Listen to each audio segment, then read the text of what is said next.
कबीले के गद्दार अगर उनके साथ शामिल न हो तो ये काम उनके लिए इतना आसान नहीं है।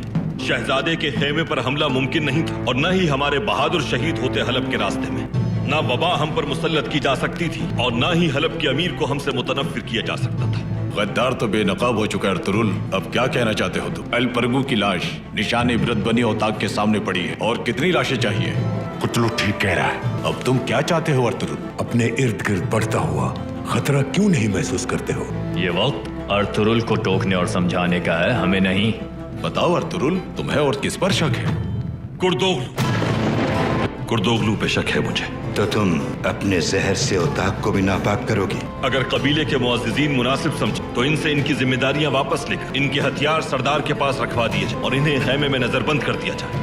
इतने शर्मनाक इल्जामात लगाने का कोई सबूत है तुम्हारे पास? शहजादे नोमान के खेमे पर जिस रात हमला हुआ था, मुझे खेमे से दूर हटाने वाला कुर्दोगलू था। हलब के रास्ते में मेरे ताक़ुब में आदमी भिजवाकर हमें एक दूसरे से लड़वाने वाला शख्स भी कुर्दोगलू था। औताक में घुसकर किसी ने मुझे कत्ल करने की कोशिश की थी। कुछ लोगों ने मुझे बताया कि उस रोज कुर्दोगलू मेरे खेमे के तरफ चक्कर काट रहा था। भाई क्या कह रहे हैं आप जानते भी हैं? मुझे भी तुम पर शक है मेरे मुंह बोले भाई। सिर्फ शक नहीं बल्कि यकीन है मुझे।